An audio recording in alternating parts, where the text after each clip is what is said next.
Bem, boa tarde. Nós estamos aqui no quarto episódio do IMETcast, hoje com uma convidada muito especial, prata da casa, professora, né, aqui do IMET, a Elis Priscila, né? Muito obrigada, Elis, por aceitar o nosso convite. Também estou com o Matheus aqui, que vai me ajudar a mediar essa entrevista. Então, Matheus, obrigada por estar aqui também. E podem ficar à vontade, viu? Se soltem. Obrigada pelo convite, tá? Super especial, com muito carinho.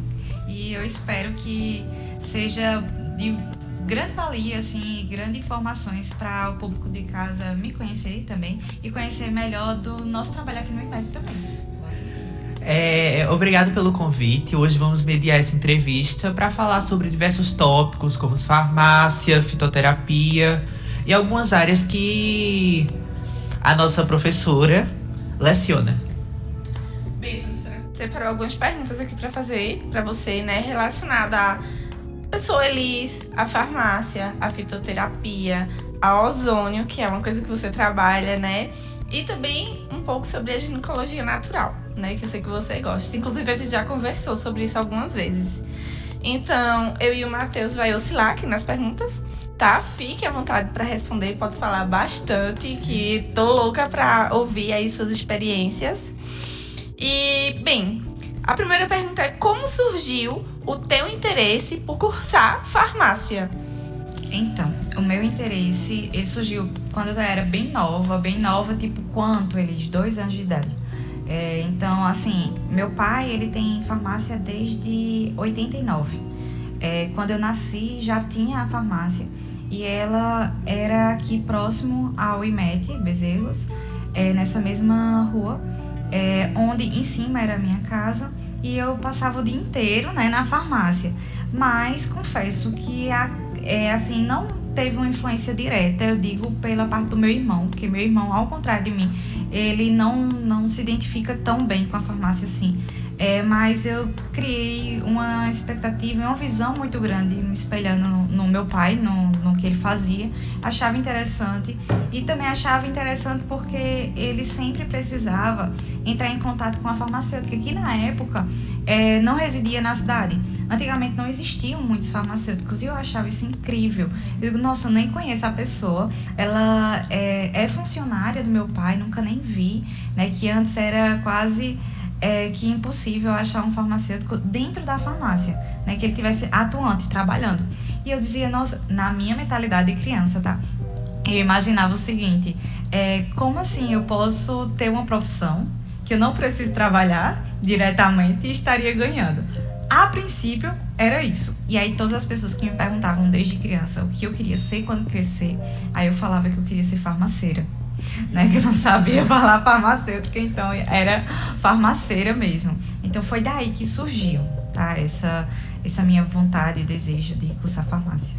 Então, a vontade veio por influência do seu pai e do trabalho que ele exercia.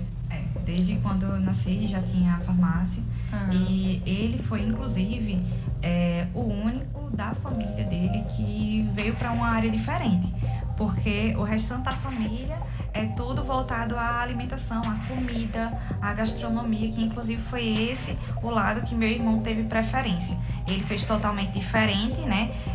Meu pai começou com a farmácia, ele começou trabalhando em uma farmácia de uma pessoa bem conhecida, inclusive, que eu tenho orgulho de falar sobre essa pessoa, que é Seu Ferraz. Meu pai trabalhou na farmácia de Seu Ferraz aos 17 anos. Então, ele viu como um caminho de não seguir só comida. Todo mundo já tá, a família, né, fazendo tudo voltado à alimentação. Vou ver se me identifico com a área de farmácia. Aí, aos 17 anos, trabalhou lá com o Seu Ferraz, passou um tempo. E depois fez a sua própria carreira, a sua própria vida. Muito legal. E até hoje, ele tem a farmácia, né? Muito legal. Liz, como você descreveria a sua experiência acadêmica no curso? Assim que você conseguiu entrar, como você descreveria? Se era realmente o que você esperava, se não era? Foi quase uma montanha russa, porque a gente imagina uma coisa e é outra completamente diferente. Por quê? A gente pensa muito, na faculdade de farmácia eu vou falar sobre medicamentos. Inclusive, é uma das coisas que eu mais falo com meus alunos. é uma das coisas menos faladas sobre o medicamento dentro da graduação.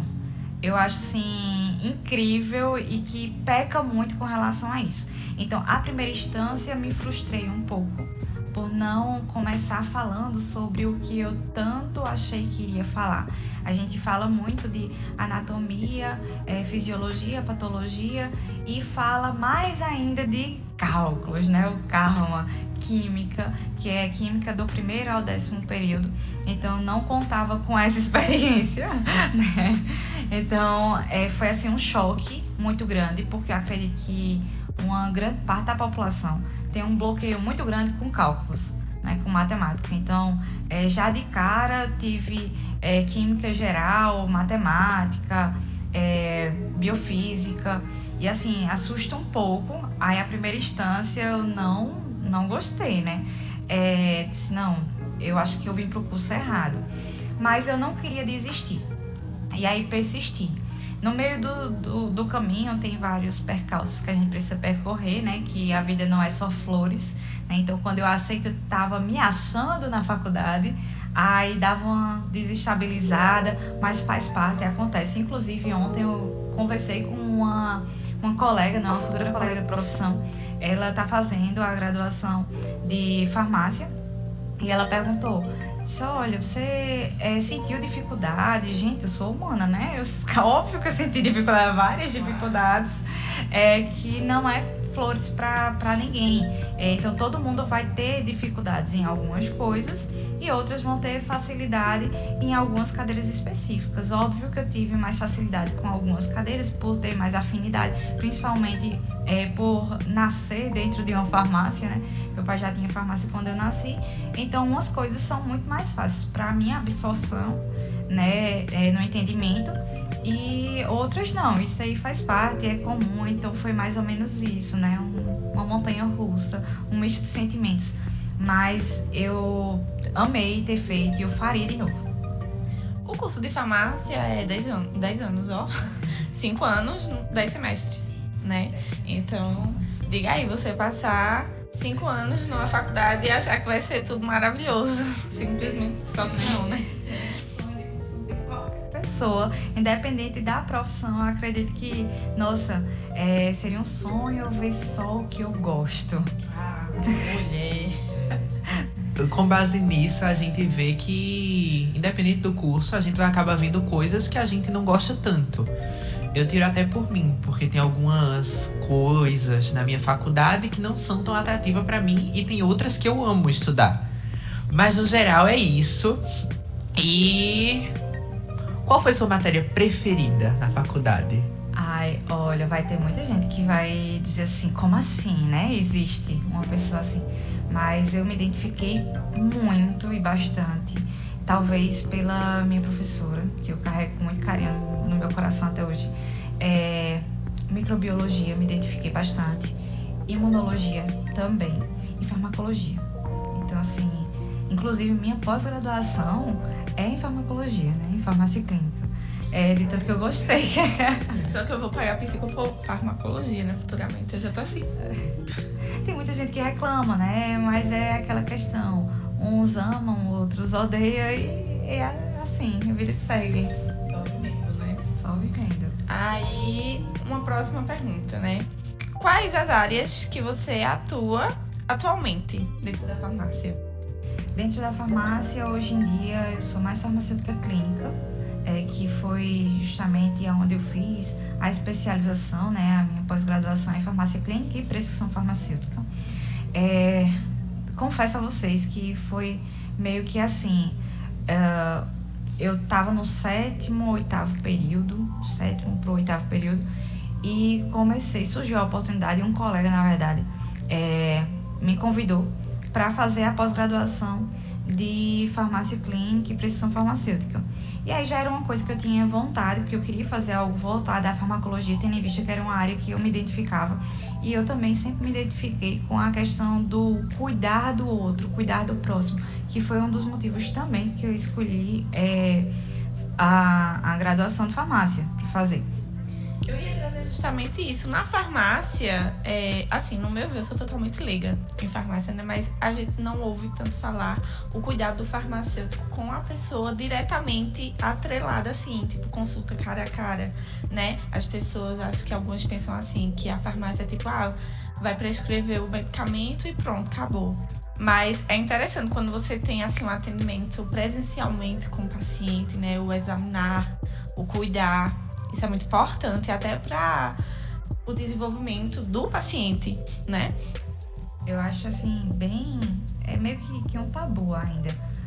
Para algumas pessoas entenderem que não é exclusivo, não é um ato médico a consulta com o paciente. É por isso que a gente tem uma equipe multidisciplinar, né? A gente precisa do farmacêutico, a gente precisa do psicólogo, do médico, do enfermeiro, do técnico.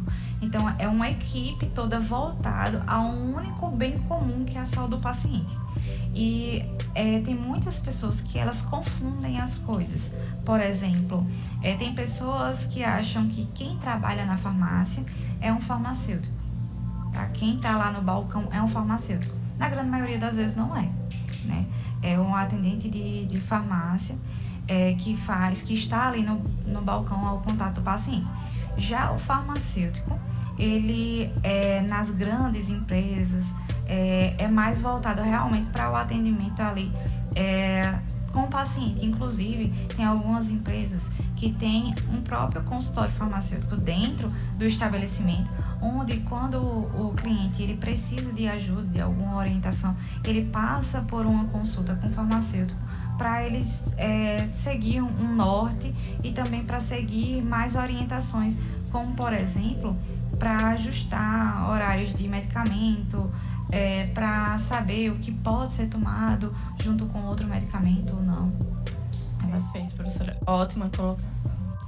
E qual a sua última formação para atualização pessoal sua, da profissional Elis? Eu não sei porque é que eu faço isso comigo.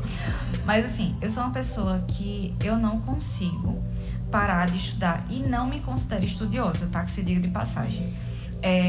Eu começo a fazer um curso, antes de terminar esse curso, eu já quero fazer um outro, eu vou acumulando assim, de uma forma assim, que nem eu sei explicar. Mas o último que eu lembre foi de soroterapia, na ortomolecular, que inclusive farmacêutico pode sim, porque tem muita gente que pergunta, e farmacêutico pode fazer aplicação de soro? Então, depende da especialidade. Tá? Se vocês quiserem, eu posso falar um pouquinho sobre. E pode desenvolver o assunto. Então, o meu trabalho hoje em dia, como é que farmácia clínica, eu tenho o meu próprio consultório, onde o paciente vai marcar a consulta comigo, e aí eu faço a anamnese, faço a avaliação de exames laboratoriais, às vezes faço a solicitação de exames para ver o que é que o paciente sente.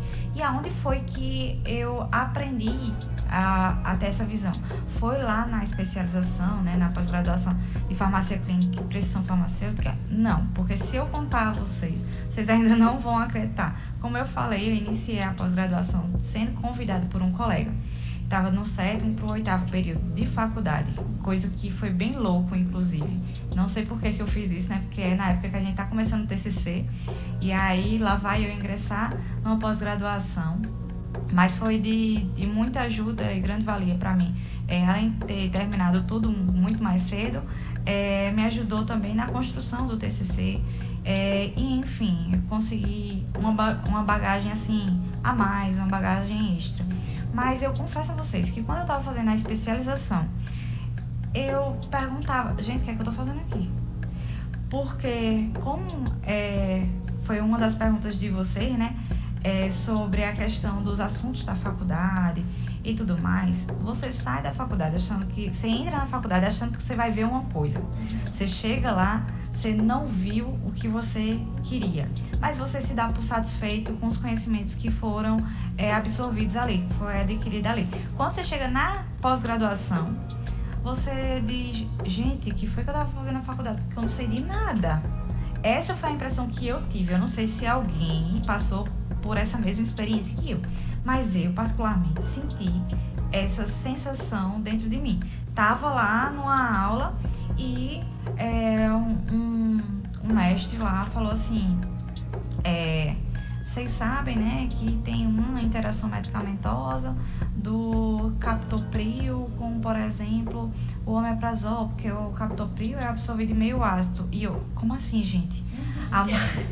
Eu disse, como assim? Porque assim, o que a gente vê de idoso que tem hipertensão, faz uso de captopril e toma omeprazol, muito grande. A gente estuda uma gota do oceano, né? Então você sai da faculdade achando que você sabe de alguma coisa, vai para a pós-graduação achando que eu sei uma base pelo menos, quando na verdade você não sabe de quase nada. E aí quando você vai trabalhar no dia a dia, aí, meus amigos, é que o bicho pega. Aí é que você diz, realmente. Aí que a insegurança bate, né? Que você diz assim, eu não sei nem nada. E, Elis, de onde foi que surgiu essa sua vontade de lecionar, vamos dizer assim? Porque, por ser uma professora daqui da casa, de onde surgiu essa sua vontade de lecionar? Então, foi mais ou menos assim. Toda a vida eu tive muita dificuldade para apresentar seminários de faculdade, trabalhos, por incrível que pareça. Sou muito tímida, muito, ao extremo.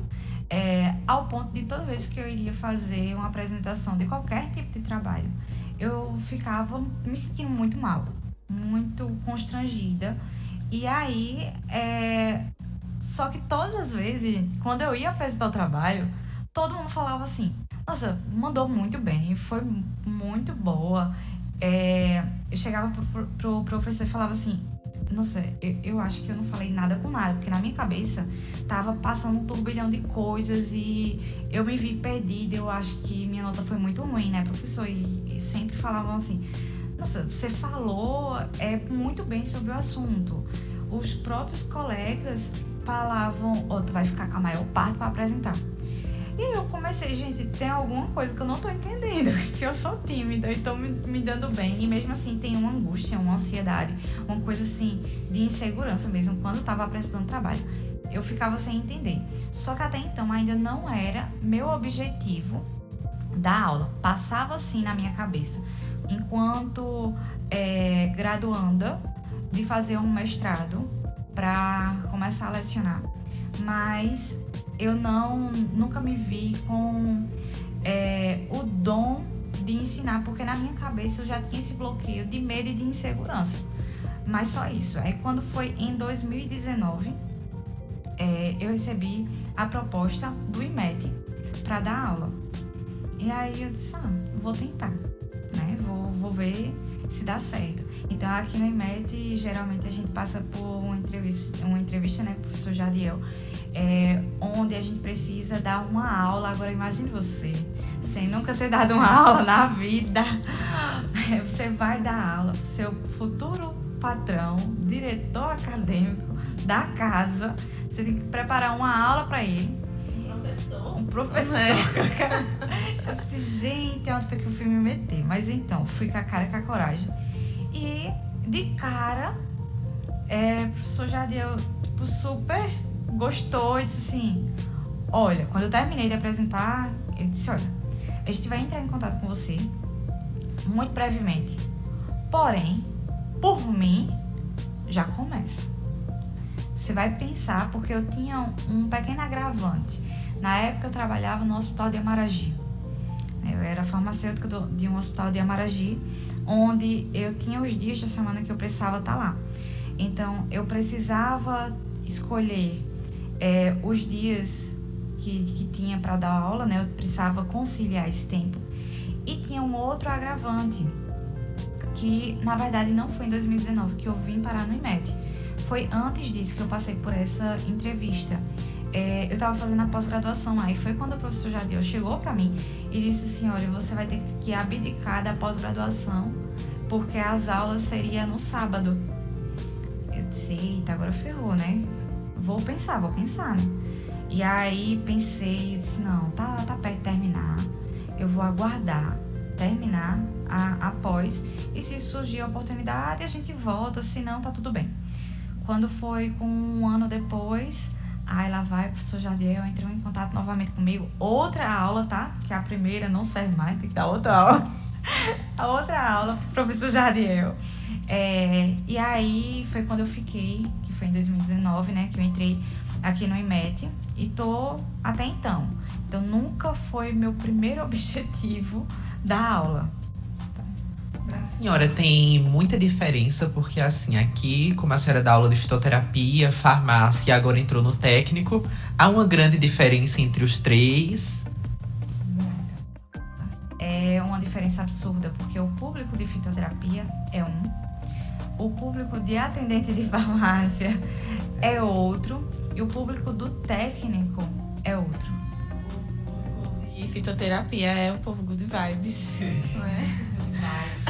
E assim, é um pessoal que ele tá muito aberto a escutar muito tudo que você quiser falar. Tudo. Que ele tá ali para realmente estudar tudo que vem da terra, da natureza. O pessoal de atendente de farmácia, ele, assim como eu entrei na faculdade, ele acha que ele vai vir para cá e desde a primeira aula ele vai começar a falar sobre medicamento. E não é bem assim. Tem toda uma estrutura, né, de aula, de conhecimento, de conhecer o organismo. Até já fui aluna, né, do professor Elis, do curso de fitoterapia.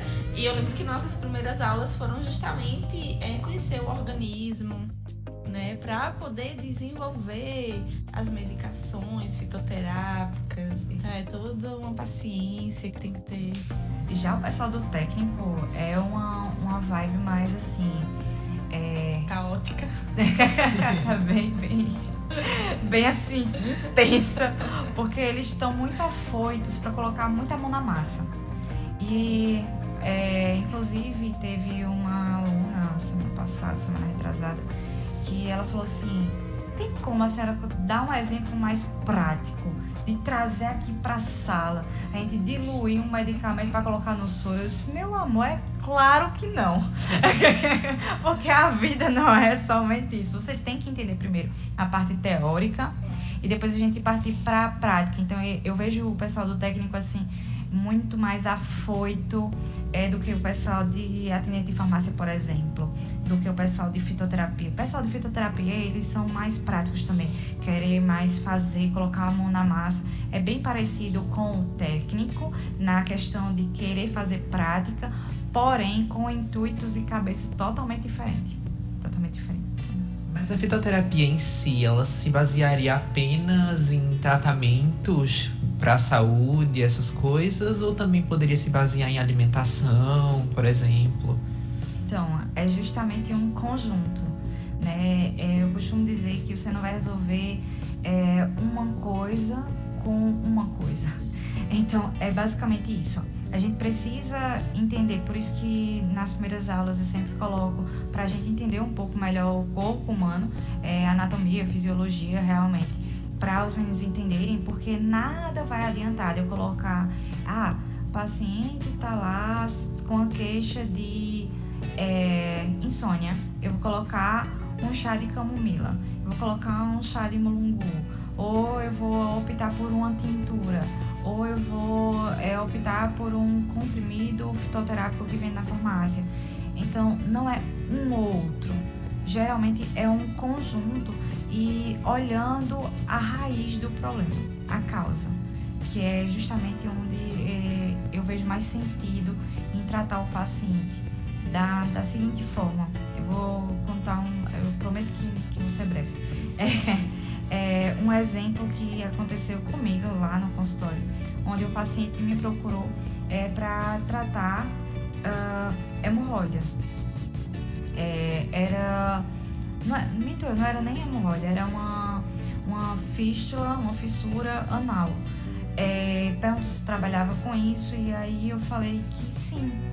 E aí as pessoas sempre perguntam: mas tu também trabalha com tudo? Não é questão de trabalhar com tudo, é entender a causa e aí sim eu consigo atuar onde me cabe, obviamente. E aí quando foi, porque geralmente o paciente ele marca pelo WhatsApp e aí ele quer saber já qual o valor de tudo, de o que é que ele vai fazer na sessão, como é a forma de tratamento, quanto vai custar e tudo mais. E aí não tem como eu saber. Por que não tem como? A fístula, ela não surgiu do nada, não é apenas uma abertura lá no reto, não é só isso. A gente precisa investigar a causa. A causa, por exemplo, da fístula desse paciente em questão, ela estava relacionada a um problema de circulação, onde, por exemplo, na primeira consulta, eu pude observar que ele era muito vermelho, assim, o rosto vermelho, e a cor dele, natural, era branquinha, bem mais claro, e o rosto me chamou bem a atenção. E aqui no colo dele, né, no peito, estava bem vermelho também, onde estava diferente dos braços. Achei esquisito. E aí, disse, vamos investigar aí essa circulação, como é que tá? Então, resumindo, a causa da fístula dele, além de ter uma sensibilidade ao glúten, que a gente acabou descobrindo a longo prazo, a gente percebeu também que era mais relacionada a um examezinho que a gente solicitou, que faz parte da circulação, que é a homocisteína. Para vocês terem ideia, o valor assim ótimo, ideal, é entre 5 e 7, tem que estar abaixo de 7. Foi o paciente assim que mais me assustou, que foi logo quando eu comecei a atuar. Já chegou uma bronca dessa. O paciente que deveria estar com homocisteína de 5 ou 7, ele estava com 57. Detalhe importante, inclusive, acima de 18 já corre risco de vida. Eu disse, eita, que legal, olha em que foi que eu vim me meter, né? E aí, por incrível que pareça, a gente conseguiu controlar essa homocisteína cerca de 3 meses de tratamento, que combinou fitoterápicos, combinou suplementação com vitaminas e minerais, combinou também a alimentação dele. Então, nunca vai ser uma coisa só, a gente procura realmente a causa para poder tratar o paciente, porque se não for assim, se você disser assim, o metilcobalamina, ele serve para circulação, ou castanha da Índia, só é o paciente que tem um problema de circulação tomar. Não, que a gente não sabe se é por conta disso que ele está doente, e a gente precisa realmente investigar. Então, nunca é só uma coisa. Já teve algum paciente que você atendeu assim, um caso tão grave que você fez assim, não, realmente esse caso não é pra mim, e encaminhou pra algum outro profissional? Vários, vários inclusive, porque o pessoal chega com muita expectativa também, de assim, ninguém resolveu, e tal pessoa falou que essa menina aí resolve. Aí resolve tudo. Aí chega assim uma bomba pra mim, quando eu olho eu digo, eita meu bem, agora o bicho pegou. Olha, eu consigo te ajudar, te orientar dessa forma. A partir daqui eu não consigo mais ultrapassar. E eu preciso que tal médico aqui, eu falo a especialidade, você precisa ter o acompanhamento com um cardiologista, por exemplo. Então eu preciso que tal médico te acompanhe para a gente fazer um acompanhamento, uma equipe multidisciplinar entre eu e ele, você e nutricionista, e enfim, para a gente conseguir fazer um trabalho legal, senão não dá. Aproveitando, né, o nicho sobre farmácia ainda, tem uma pergunta aqui muito interessante, que é: o farmacêutico pode acrescentar ou retirar medicamentos prescritos por outros profissionais? No caso, acho que seria um médico, né, receita um medicamento, então o farmacêutico pode ir lá e dizer assim, não, esse medicamento aqui tá errado. Acho que talvez a dosagem. Ajustar, né? Então, é bem complexa a pergunta. Vamos por partes. Qualquer farmacêutico pode mexer na medicação prescrita por outro profissional? De imediato eu falaria que não, porque até a questão de ética, a gente não mexe no que o outro profissional está fazendo, né? Mas se eu vejo, por exemplo, que está com a dosagem aumentada de um medicamento, ou que tem uma interação medicamentosa, que a gente pode fazer uma troca de medicamento, o que a gente pode fazer enquanto farmacêutico é procurar o profissional prescritor, né, que fez a prescrição ali do paciente, para conversar e falar, olha, eu também faço acompanhamento de seu fulano, e eu acho que esse medicamento aqui a gente conseguiria um resultado melhor para seu fulano, fazendo essa troca ou ajustando essa essa quantidade de miligramas. Se o senhor concorda, se o prescritor concordar, aí a gente entra em um consenso. E de fazer assim, ajuste de horário, aí o farmacêutico já pode fazer isso. Agora, de você tirar ou acrescentar medicamento. Tirar, não. Acrescentar, a gente pode acrescentar os que estão na nossa resolução. Que você precisa ter essa pós-graduação que eu tenho, farmácia clínica e prescrição farmacêutica, que a instituição onde você fez esteja devidamente cadastrada, toda legalmente. As pessoas dizem, que inclusive eu, quando comecei a fazer a pós, que eu percebi que era isso, eu até fico assim meio frustrada. Nossa, mas se é um medicamento isento de prescrição, então na teoria, até mesmo uma pessoa sem graduação, ela pode fazer uma prescrição. Só que o ato de prescrever é o ato de documentar. Então, se eu estou documentando, eu tenho total responsabilidade agora sobre a vida do meu paciente, porque eu tenho ali um registro onde fui eu que indiquei e eu preciso acompanhar esse paciente. Então, o buraco é muito mais embaixo, né? A gente precisa ter uma responsabilidade maior. E outra coisa, entra aí na parte de, não é porque o medicamento é isento de prescrição que ele não vai ter um malefício, que ele não vai prejudicar na saúde do paciente. Então, tem que saber diferenciar essa questão, porque o que a gente mais vê é a automedicação, né? E nesse caso, podemos ver também graves riscos que tem a automedicação do paciente, que toma remédio sem controle e se automedica achando que vai ficar bem. Geralmente a gente vê muito isso na farmácia, tá? Geralmente tá lá, acho que o médico vê muito mais do que eu, com certeza. O paciente tá com a dor, aí ele diz, olha, eu tô com a dor assim na coluna. Fala como é a dor, aí você vai indicar um medicamento. Você jurando que tá arrasando. Não, isso aí eu já tomei já. Já tomei, olha, deixa eu dizer o que foi que eu já tomei.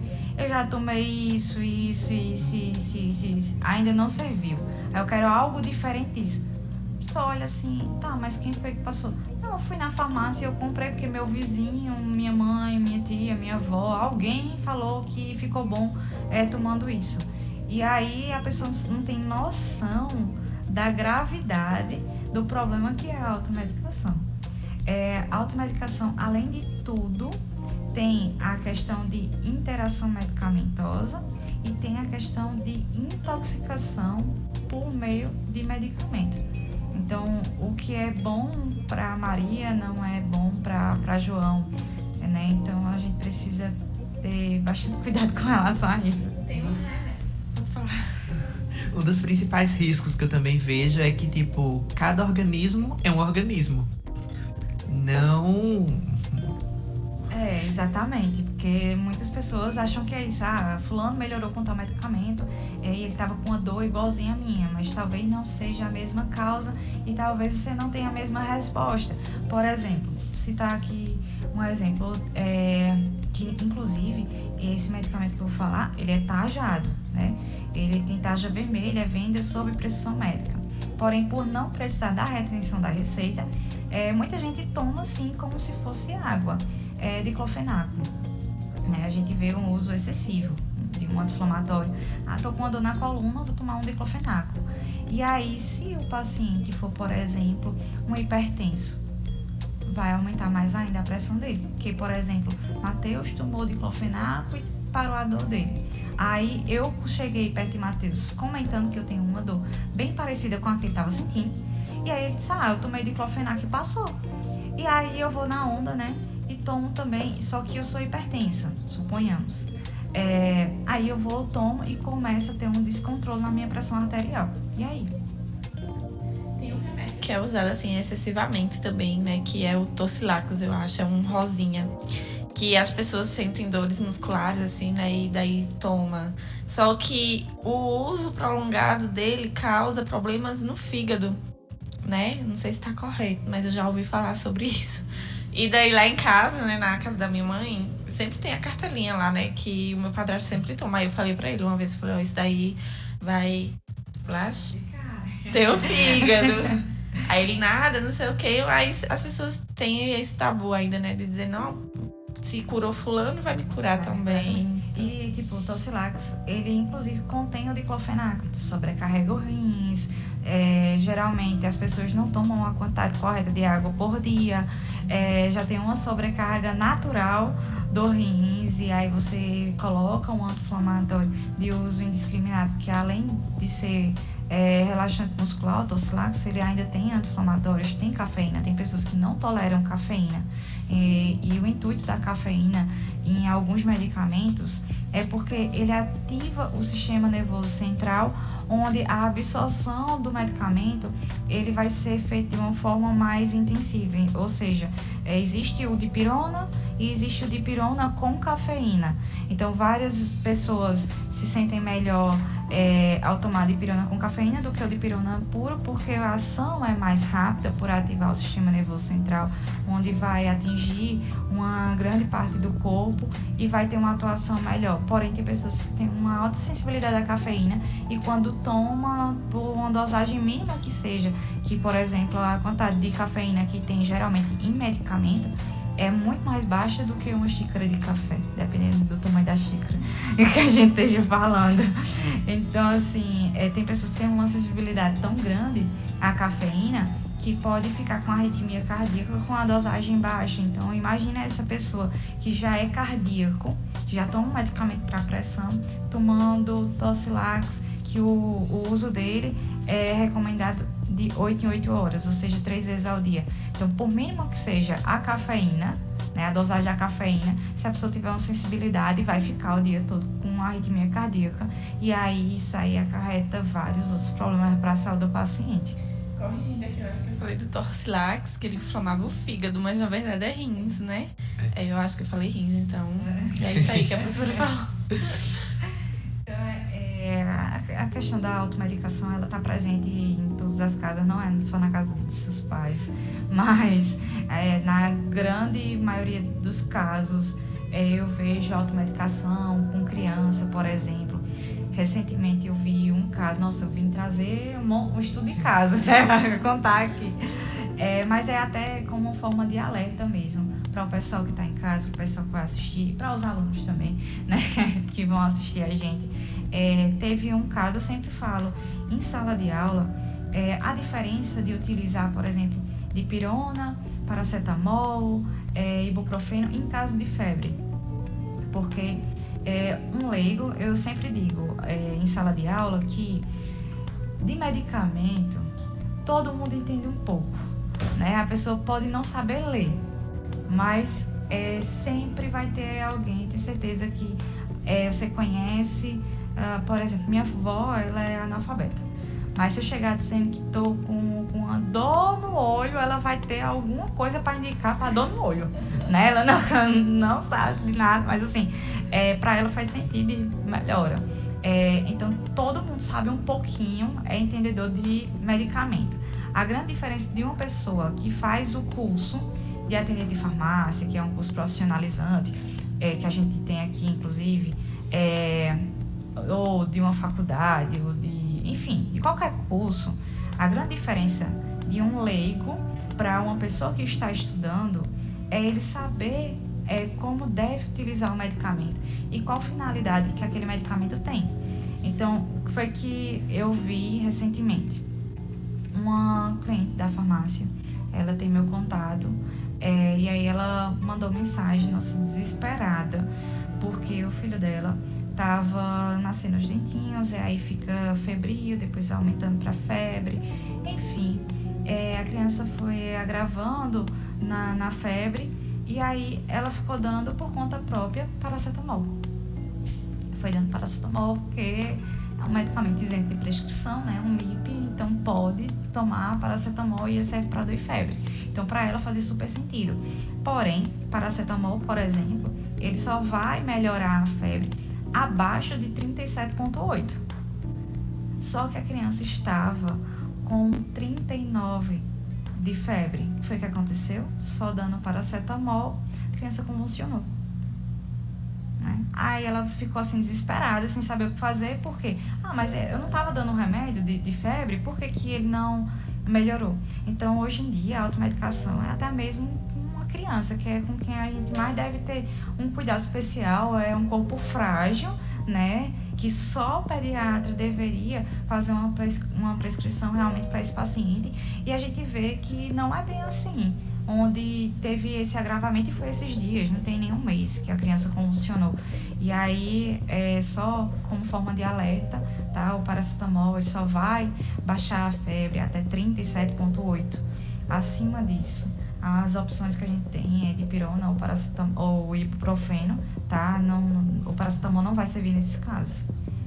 A minha irmã, que foi sua aluna, inclusive, né? Quando ela era pequena, acho que ela tinha em torno de uns 5 anos, talvez até mim.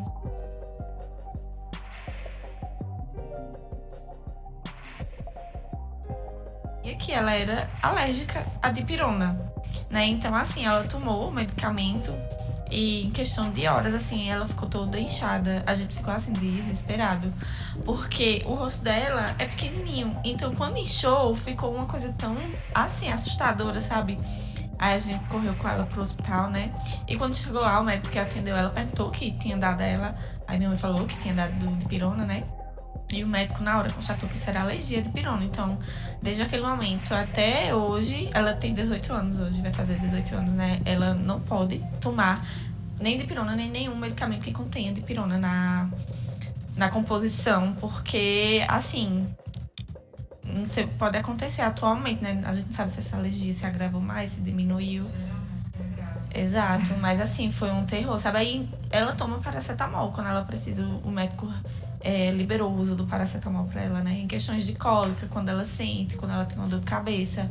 Mas sempre que ela vai fazer um uso de medicamento, ela sempre tem que ler lá se não tem dipirona na composição, porque ela tem uma alergia muito grave à dipirona. Tem essa questão, além dos malefícios que a automedicação pode ocasionar, ainda tem essa questão de alergia medicamentosa. Então, voltando lá, aquele mesmo assunto, né, de tipo, o que é bom pra mim pode ser não ser tão legal pra Manu, por exemplo. Agora fugindo um pouco de farmácia, quais tratamentos, o que a senhora falou? Trabalhava com ozônio também na sua clínica. Quais tratamentos a senhora executa, para que o ozônio serve? Então, lá no consultório a gente faz a avaliação de forma ortomolecular, que é justamente investigando a causa e tendo parâmetros diferentes dos valores de referência nos exames laboratoriais, por exemplo. E aí, além de tudo, né, o começo de tudo, para mim no consultório, foi com o ozônio.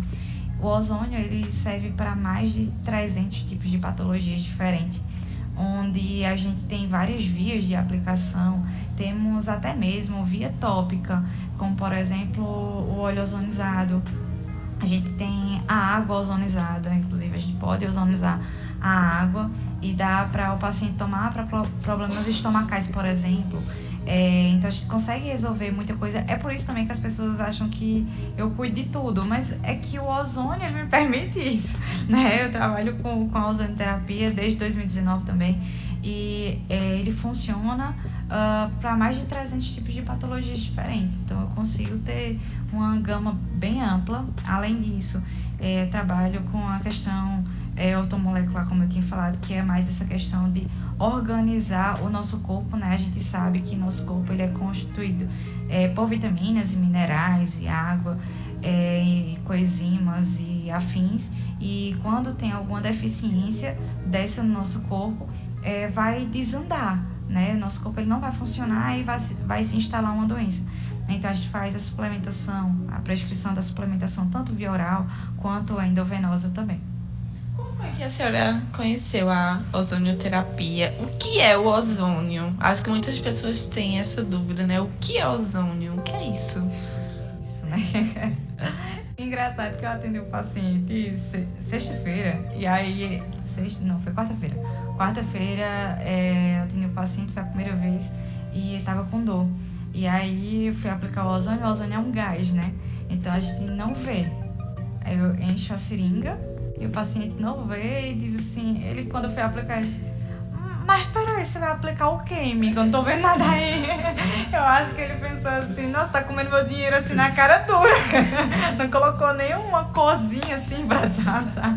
Então, o ozônio, ele é um gás. Eu conheci o ozônio em 2019 mesmo. Tem uma outra colega, nossa, eu sou cheia de amigos assim, que são boa influência. Sou grata a ela até hoje, né? Isabela Santiago, se você assistir, tá? Tamo junta. Ela falou, olha, vai ter um curso, Elis, em Recife, sobre ozonioterapia. E aí eu lembrei de você, porque eu sou portadora de fibromialgia, né? Tem muitas dores generalizadas. Aí eu lembrei de você. Eu disse, nossa, vou pesquisar sobre e te digo uma resposta depois, porque não é barato o curso, né? Aí eu pensei em tudo, se isso não desse certo, né? Eu fui dar uma pesquisada antes. E assim, de cara, quando você pesquisa vídeos sobre ozonioterapia, você encontra quase uns milagres, né? A pessoa tava com uma dor, mal conseguia andar, fez uma aplicação e o cara saiu se abaixando, que nem é uma pessoa saudável, assim, normalmente.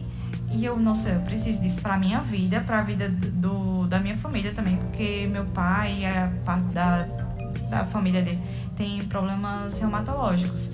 Então eu pensei, não, isso aqui vai ser um achado. Eu queria, não para trabalhar.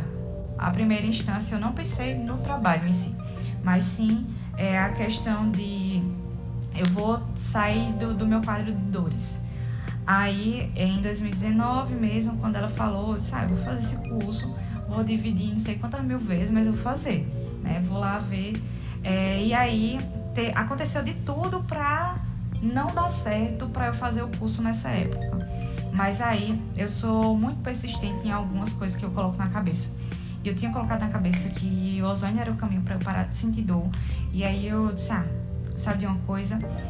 Tudo que está acontecendo tem um propósito, tem um motivo, eu entendo tal, mas eu vou assim mesmo. Para quem não sabe, um pouco da minha história, né? Eu tenho 2 filhos no céu. E quando foi em 2019 que eu fui fazer o curso, eu tinha acabado de saber da notícia há uns 3 dias, tipo, eu fiquei sabendo, fiz um ultrassom no dia 11 de outubro e dia 20 era o curso de ozônio. Então, eu tive a notícia de que meu bebê estava sem vida, dia 11, aí a primeira coisa que eu pensei, eu disse, nossa, tá pertinho do dia do curso, como é que eu vou fazer agora? Porque se eu tiver que fazer uma curetagem, eu não vou poder fazer o curso, porque lá tem escada, vou estar no período de resguardo, enfim, várias situações tinham passado pela minha cabeça, não vai dar. E aí foi quando eu optei por não fazer nenhum procedimento e esperar meu corpo expelir. Tudo se encaminhou tão bem, porque no começo parecia que nada ia dar certo e depois se encaminhou para tudo ser perfeito. Cheguei no Recife, estava sem indícios de que ia ter um parto normal e que possivelmente iria precisar induzir o parto, e eu não queria induzir porque eu já tinha passado pela experiência de induzir o parto, que não é tão legal, e aí eu queria realmente esperar. Eu não queria fazer curetagem porque eu morro de medo de cirurgia. Eu tava então em um dilema, né? Eu digo, tô contando agora com a sorte, né? Então, quando eu comecei a fazer o curso, eu comecei a sentir contração. Eu disse, eita, não vai dar certo. E tipo, o professor mal tinha dado bom dia. E eu comecei com contração. Aí eu comuniquei a minha colega, né? Que ela tava lá no curso também. Aí eu fiquei perto da porta, porque meu esposo ficou lá todo o tempo comigo, meu esposo, minha mãe me dando suporte. E aí eu saía pra ir ao banheiro e ver como é que tava a questão do sangramento. Já tinha começado a sangrar, tava evoluindo para o parto, e a pessoa lá no curso, pleníssima. E aí o professor falou assim, olha, se você quiser, a gente restitui o valor, você faz em um outro momento. Eu disse, olha, eu vou fazer e vai dar tudo certo. E eu quero fazer hoje, aqui, agora, e pronto. Então, foi isso que eu fiz. precisava sair em alguns momentos por conta da contração. Precisei sair um pouquinho mais cedo, terminava de 6 horas o curso, eu precisei sair de 5h30 porque a contração tinha aumentado realmente, o sangramento também. Fui para casa, mas quando tomei um banho, a dor simplesmente sumiu e aí no outro dia eu fui pro curso normalmente. Mais uma vez, fiquei no curso precisando sair, fazia uns agachamentos para a evolução do parto, mas também concentrada no curso. E aí todo mundo pergunta como é que tu tinha cabeça. A gente precisava desopilar a minha mente e não concentrar na questão do meu parto, porque também quanto mais você fica encucando, não vai acontecer, não vai rolar. Então, desopilar para mim foi muito bom. Não é que eu tenha um psicológico assim, centrado, nossa, que pessoa centrada, só que não, né? Mas eu entendia que não era o caminho eu ficar chorando por uma coisa que com o choro não iria resolver, né? Então, muitas pessoas na época disseram, mas que pessoa fria, outras pessoas, nossa, que pessoa forte. E assim é a vida, eu não preciso dar satisfação a ninguém, né? Eu só preciso me importar comigo mesma. E aí foi isso que eu fiz. Concluí o curso na segunda-feira, quando já tinha recebido o certificado do curso de ozonoterapia, foi quando eu tive o meu bebê, inclusive dentro do carro do meu sogro. Então, assim, bem inusitado, mas deu certo. Então, foi assim que eu comecei com ozonoterapia. Lá mesmo foi quando eu soube da ortomolecular. Então, a ozonoterapia entrou na minha vida primeiro do que a ortomolecular, porém com um mês de diferença, menos de um mês. Porque quando eu retornei para casa, quando eu terminei o curso de ozonoterapia, eu fui providenciar o gerador de ozônio, né? Porque é uma das dúvidas também das pessoas, como o ozônio é um gás e como a única coisa, assim, lembrança que a gente tem do ozônio é a camada de ozônio, né? E como é que eu vou lá na camada de ozônio buscar o ozônio, né? Então, não tem como, porque o ozônio, ele é um gás composto por um átomo de oxigênio mais uma molécula de oxigênio formando o O3, então O2 mais um O formando O3. Se eu for buscar na camada de ozônio o gás de ozônio para trazer para a Terra, ele se desfaz, ele se dispersa muito rapidamente. Então, antes de eu chegar aqui, ele com certeza já estaria oxigênio novamente. Então, como é que a gente tem o gás de ozônio? A gente compra um gerador. Hoje em dia tem várias marcas. Na época que eu fiz, 2019, aqui no Brasil era muito novo, mas o ozônio não é novo, tá? Ele é utilizado desde a Segunda Guerra Mundial, quando nem existia antibiótico ainda. O que era utilizado para a cicatrização de ferimentos dos soldados era o ozônio, era a ozonoterapia. E aí, aqui no Brasil que não era muito popular. Então, na época que eu fui comprar meu gerador, o gerador mais barato que tinha, que é o meu, até hoje, inclusive é meu xodó, tenho mais cuidado nele do que em tudo na vida, foi 5.500. E assim, eu nem sabia se ia dar certo, se funcionava, porque eu só tinha feito o curso. Detalhe, como eu estava no trabalho de parto, eu fui a única pessoa que não experimentou o ozônio. Eu fui a única pessoa que não experimentou ozônio. Então, assim, foi muito um tiro no escuro. Só acreditei mesmo que daria certo. E comprei o gerador. Detalhe, o gerador, além do gerador, você precisa de um cilindro de oxigênio. Aí, o gerador, ele não vem com cilindro. Você tem que comprar por fora. Aí, é mais de R$500. Aí, detalhe, quando chega o cilindro, lá vem a frustração junto, né? Ele vem vazio. Né? Porque não, ele não é transportado cheio, porque tem risco de explosão, né? Aí ainda eu preciso pagar caríssimo no cilindro, e aí ele vem seco. Eu disse, nossa, gente. E aí, ao contrário do que as pessoas também pensam, a gente não enche o cilindro com gás de ozônio, que ele vai se dispersar muito rápido. Então, o cilindro, ele é cheio com o oxigênio medicinal, aquele mesmo que é utilizado em âmbito hospitalar para fazer nebulização, para fazer oxigênio terapia, né, quando o paciente está com a saturação de oxigênio baixa, por exemplo. Então, é esse mesmo tipo de oxigênio que a gente utiliza. Então, eu acoplo o meu cilindro no meu gerador de ozônio através de uma mangueira siliconada, porque o ozônio ele corrói látex. Então, se eu colocar uma mangueira de borracha, por exemplo, a mangueira vai ser destruída. Então, não tem como passar. Então, através de uma mangueirinha siliconada, o oxigênio passa para dentro do gerador. No gerador, eu escolho ali a dosagem que eu vou precisar de ozônio para o meu paciente. Eu vou encher minha seringa, que também não pode conter látex. Então, é uma seringa completamente diferente da que a gente usa para administração de medicamento, por exemplo. É uma seringa siliconada, é bem mais cara, inclusive. A única parte assim, cara da terapia de ozônio é o material dela.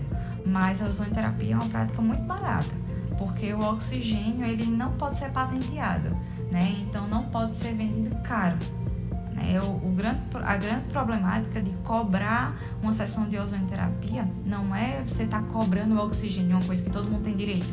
É você estar cobrando o material que você utiliza e o estudo. E aí tem várias vias de aplicação. Tem a insuflação retal, que é um grande tabu. Tem a insuflação vaginal, que é um tabu, mas é menos. A autoemoterapia com ozônio, a aplicação no couro cabeludo, a aplicação local para dores, aplicação para ferimento, enfim, são vários tipos de aplicação. Uma das coisas que eu acho muito interessante que a senhora posta no seu Instagram são calendários mensais com datas para desparasitar. A senhora poderia explicar um pouquinho mais sobre isso? Inclusive, gente, deixa eu ver, só para mim não errar. Amanhã, né, hoje, estamos, apesar de que não vai ao ar hoje, né, o episódio, mas, avisando aí a vocês, temos calendários lá no meu feed do Instagram, lunares, com relação à desparasitação, como o Matheus bem falou. E a desparasitação, o que é? Tomar remedinho de verme, cujo é uma prática esquecida atualmente, né? Porque se você perguntar a 10 pessoas que você encontrou hoje se ele costuma desparasitar, primeiro que se você perguntar dessa forma, ele vai dizer, eu não sei nem o que é isso. Segundo que quando você diz, você tomou remédio de verme esse ano, geralmente não tem tomado. E quando você pergunta assim, qual foi a última vez que você tomou? Não lembro.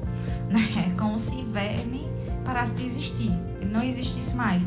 Fosse uma coisa que ficou lá no passado. Porque tem gente que hoje em dia ainda acredita que adulto não tem verme, né? Então, desparasitar é preciso e precisa de épocas específicas para desparasitar. Por isso que eu coloco o calendário para vocês seguirem. Pelo menos esse é o intuito, né? De alguém seguir. A gente tem como fazer desparasitação na lua nova e na lua cheia. Amanhã, dia 4, pra gente aqui, né? É dia de lua cheia, onde é uma das luas que são ideais, assim, para fazer uma desparasitação. E o porquê, né, dessas datas específicas, porque também tem gente que não acredita e também não é obrigado a acreditar em tudo, né? Eu acho que é muito também a questão de que é pouco falado mesmo e faz parte. Para mim faz total sentido e aí eu vou contar algumas experiências para vocês. Assim como tudo na nossa vida, ele é feito a partir de ciclos. Antigamente a gente tinha, se você perguntar a qualquer agricultor, não só de antigamente, mas de hoje em dia, ele tem épocas específicas para plantar milho, para plantar feijão. E por que precisa dessa época? E quem foi que disse? E aonde está embasamento científico? E quem disse que precisa de embasamento científico para saber de uma coisa que foi feita na prática e que deu certo? Porque se você vai plantar, por exemplo, milho em janeiro, muito provavelmente não vai ser uma safra legal. Você precisa de ter um estudo comprovando que não vai ser uma safra legal. Não, porque a gente tem experiências dos antepassados que fizeram isso pra gente e deu de graça. Para que você tá perdendo tempo, entre aspas, com um assunto que você já sabe que dá certo? Então é meio que isso. Antigamente se seguia muito essa questão de ciclos lunares para fazer desparasitação, só que não tinha uma explicação lógica.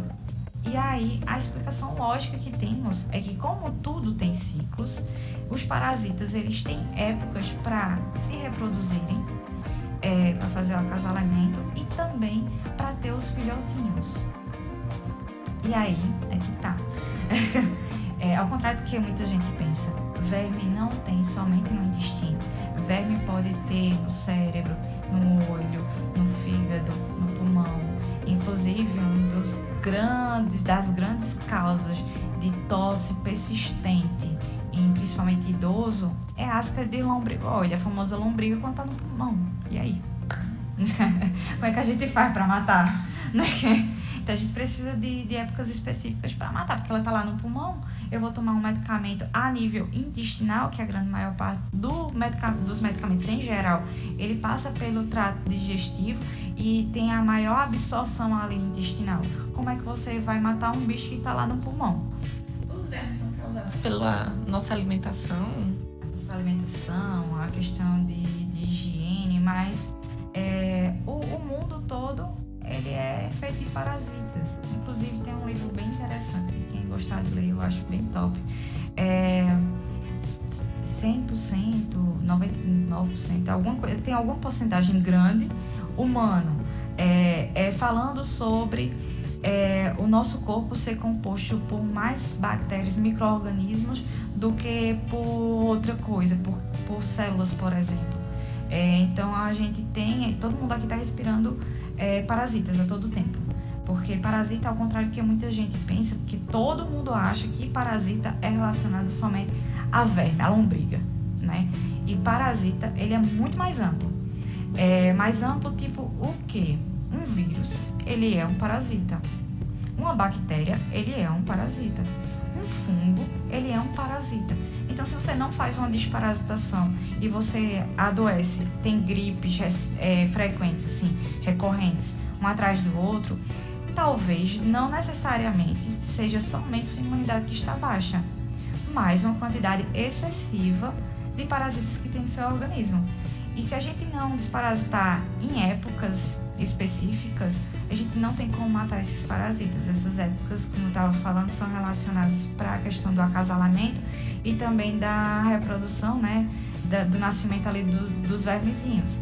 Então, na lua nova, geralmente, os vermes saem dos órgãos onde eles estão, normalmente. Como eu tinha dado o exemplo do pulmão, vou utilizar ele. Então, tem lá um Asclepias lombrigoide que está no pulmão, ele vai sair para o intestino para poder acasalar, porque lá ele está mais seguro, ele tem mais nutrientes, porque a comida vai chegar mais fresca lá, tem uma quantidade boa, é quentinho, ele está seguro para fazer um acasalamento.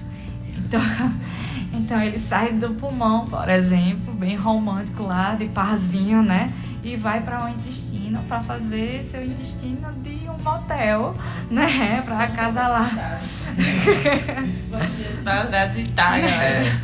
A senhora já tinha comentado em uma aula que eu fiz atendente de farmácia com a senhora que o vício em doces era indício de vermes. A compulsão alimentar por doce e carboidratos refinados é um grande indício de que tem parasitas. Até porque o parasita se alimenta de carboidratos refinados e de açúcar. Quanto mais você tem vontade, é porque tem alguém que está pedindo. Como foi que eu descobri isso? Na prática. Eu já tinha visto sobre, mas eu não acreditei. E aí, quando eu fiz as desparasitações nas épocas certinho e tudo mais, realmente minha vontade de doce basicamente zerou. Hoje em dia eu consigo, porque tem muita gente que diz assim, como é que você consegue seguir uma dieta tão restritiva? Primeiro que eu preciso manter minha saúde, né, em dia. E segundo que eu não sinto vontade. Não sinto vontade. Coisa que antes eu não conseguia parar de comer besteira. Para eu comer, por exemplo, uma batata doce, nossa, não comia batata doce. Não comia um couve, por exemplo. Era só as vermes mandando em mim mesmo. E ela disse isso depois de tomar 2 litros de coca. Então, assim, ok. Os vermes devem estar fazendo a festa na minha barriga. Inclusive, foram eles que pediram, porque amanhã é dia de lua cheia, né? Então, eles vão pra lá pra colocar. Eles vão pra lá pra colocar, depositar. As fêmeas que engravidaram, elas vão lá pra depositar agora os ovinhos. Então, os bebês. Festa, eles. Os bebês, eles estão sendo recepcionados com bastante açúcar. Bastante. Você estava falando aí um pouco sobre os ciclos da lua, né? E a gente tinha separado aqui algumas perguntas sobre a ginecologia natural, que também é algo que você estuda, né? A gente que te acompanha no Instagram vê. Inclusive, faz um tempo eu acho que você tinha postado lá que estava fazendo curso de ginecologia natural. E daí a gente separou algumas perguntas e eu vou começar pela última, né? Que agora será a primeira. Ciclos menstruais de mulheres alinhados às fases da lua. O que você acha sobre? Interessante, porque na ginecologia natural a gente vê que cada lua ela corresponde a uma fase que você está. Por exemplo, não é recomendado que você tome uma decisão se você está na fase da nossa vida, que a gente percebe que a gente está muito de impulso e que você tomou uma determinada decisão que quando você pensou um pouco mais para frente, você disse, poxa, se eu tivesse pensado direito, eu não tinha tomado essa decisão, porque foi uma decisão muito precipitada. Então isso tem muito a ver com a fase da menstruação, da questão de se você está ovulando, se você está na fase pré-ovulatória, pós-ovulação, se você está lunando, né? Porque a lunação, ela nada mais é do que a menstruação. Então tem tudo a ver com a sua vida normalmente e super faz sentido quando a gente começa a estudar. Tem uma teoria que na verdade não é teoria, né? Já foi comprovado por mim. Quando tem mais de uma mulher dentro de uma casa, geralmente os ciclos menstruais delas se alinham, né? Quando eu morava com minha mãe, tinha eu, minha mãe e minha irmã. E durante anos, assim, a gente sempre menstruava no mesmo período. Tipo, era assim, dia 14 de tal mês, e daí as 3 lunavam juntas. Assim, a gente até ficava, gente, mas o que é isso? Por quê? Aí depois, né, estudando a ginecologia natural, eu vi que é possível, né, quando tem mais de uma mulher dentro de uma casa, todas lunarem igual. E muito interessante, né, o ciclo feminino. Até mesmo a questão de competitividade. Se tem um macho, eu falava assim bem na linguagem que a gente fala na ginecologia natural. Tem um macho dentro da casa e o restante é fêmea. E aí a competição para ver quem é que vai levar esse macho para uma reprodução é muito grande, embora seja seu parente, seu pai. O seu corpo não entende como isso. Ele precisa ovular todo mundo junto para o macho escolher quem é que vai ser a escolhida para a reprodução. Então é meio que os corpos eles se realinham no sentido hormonal uma da outra, que é uma questão de competitividade.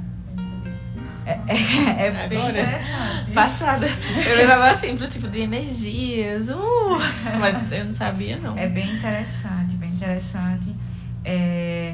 Como também no trabalho, a gente, até mesmo quando a gente tá assim, conversando nos bastidores da vida do IMET, e aí acontece, hoje eu tô estressada, ninguém fala comigo que eu tô TPM.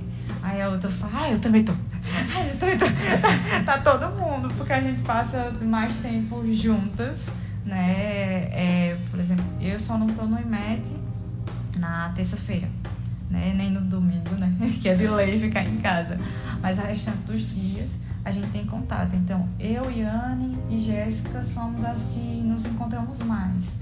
Então, assim, é esse povo que vai estar com o ciclo todo mundo alinhado. Se eu tenho mais contato com a minha mãe, vou estar mais alinhada com ela. Por essa questão também de competitividade, embora a gente não queira. Esse alinhamento já aconteceu muito com minha amiga Leidinha, também é uma amiga que eu tenho muito próxima, né? E sempre que a gente parava pra conversar, assim, dizia, tô lunando. Aí Leidinha, nossa, eu também. Ou quando ela dizia que tava lunando, eu dizia, amiga, eu também. Então, tipo, a gente passou anos lunando igual. Acho que hoje em dia não estamos mais, né? Até porque ela tá morando em Caruaru e eu tô aqui. Mas a gente passou muito tempo lunando igual. E era sempre lua cheia. Dava lua cheia, a gente tava lá lunando. Aí a gente sempre conversava. E a gente tinha até... Bem, pelo menos eu, né? Eu gostava muito de anotar os insights nesse período, né? Assim, de sonho, de percepção, assim, bem energeticamente, né? Porque Que faz muito sentido, que é muito interessante, porque nosso corpo ele é muito intuitivo. Muito intuitivo. principalmente o corpo feminino, né? Isso. Nossa. Nada contra o masculino, mas o feminino, né? A senhora trabalha em várias áreas e estuda sobre diversas coisas também. Mas tem uma coisa assim que a senhora diga, meu coração fica quentinho sobre isso em específico.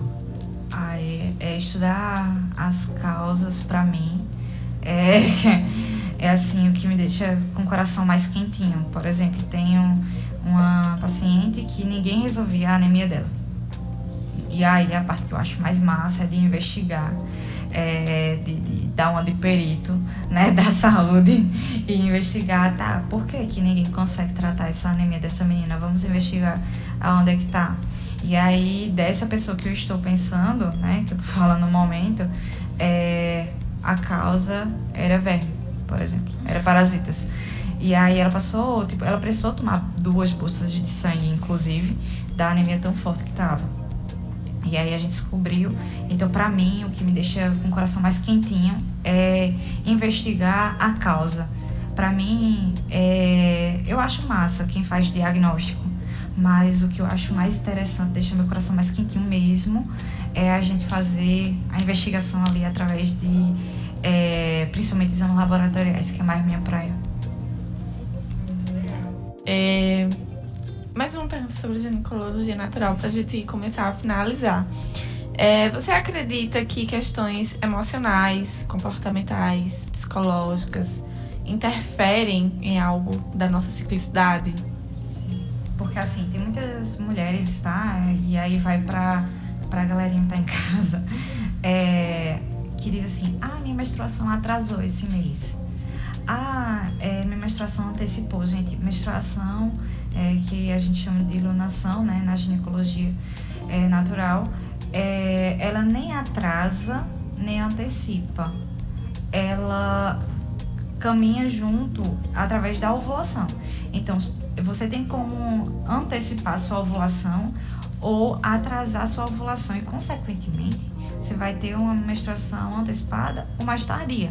Mas não é a menstruação quem controla o ciclo, é a ovulação, que é ela que vem antes. E dependendo do nível de estresse, por exemplo, que a gente esteja, de raivas, enfim, de ansiedade, esperando algo, nossos hormônios eles vão alterar por meio do cortisol, que está lá sendo produzido nas nossas suprarrenais, nas adrenais, que ficam em cima do rins. Então, vê que loucura, né? A gente pensa que não tem nada a ver, por exemplo, a minha menstruação com o meu estresse, com o meu rins, quando na verdade tá tudo interligado. E plantas usadas para ginecologia natural? As favoritas, né? As favoritas, porque todas, né? As favoritas nossa, são várias.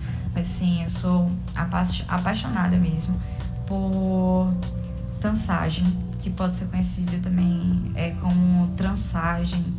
É uma plantinha que ajuda bastante a regular o ciclo menstrual, né, a sua lunação. É uma plantinha que alivia cólicas também. Dá pra gente fazer tinturas, chás, escaldapés, banho de assento, dá pra fazer vaporização de útero. Mas uma outra também que eu não posso deixar de falar, a Artemisia. É perfeita, é maravilhosa, 0 defeitos, né? Inclusive tem na ginecologia, não só na ginecologia natural, mas tem uma deusa chamada Artemisia, né? Que ela é o símbolo do feminismo. Muito. A Artemisia, inclusive, é considerada uma planta feminina, né? De forte energia para quem acredita e etc. Muito massa. Inclusive, não aconselho fazer sem a orientação vaporização do útero com Artemisia. Tipo, você nunca fez uma vaporização do útero, mas ela se conecta tão bem ao sagrado feminino, como a gente fala, que você pode ter, inclusive, alucinações durante a vaporização. com Artemisia. Então, não recomendo fazer, tipo, em qualquer fase do seu ciclo. Deu a louca lá. Você, vou fazer uma vaporização com Artemisia. Começa ali com um negócio mais tranquilo, com camomila. A vaporização do útero foi com camomila. Foi tudo, eu todo amei. Maravilhosa, né? Maravilhosa. Tudo. Pra quem tá meio perdido, pra quem é o que é vaporização, vaporização de útero, a gente faz um chá concentrado, onde a mulher fica agachadinha, sem calcinha, e ou com a saia grande, ou com o lençol coberto, e fica ali um tempinho. O útero fica recebendo aquele vapor para ter finalidade terapêutica. É tudo, gente. Façam, recomendo. Com camomila. Banho de assento também é muito bom, né? E banho de assento, tanto banho de assento quanto a prática que você falou agora que me fugiu a mente. A vaporização do útero são técnicas milenares, né? Usadas por nossos antepassados aí de anos e anos e anos atrás. Então, tipo, foi usado, é comprovado, né? É terapêutico, ajuda na regularização dos ciclos. Então, só façam. E qualquer dúvida podem contatar a professora Elis, que ela tira todas as dúvidas. Alguma pergunta? Não, só isso mesmo. Pronto, então, Elis, pra finalizar o nosso podcast, uma palavra pra definir esse momento. A sensação de agora foi de dever cumprido, porque a palavra que eu tinha no momento era gratidão, só que me veio a questão de dever cumprido pelo tanto de informações que foi levada para a quantidade de pessoas que vão ser alcançadas por esse vídeo.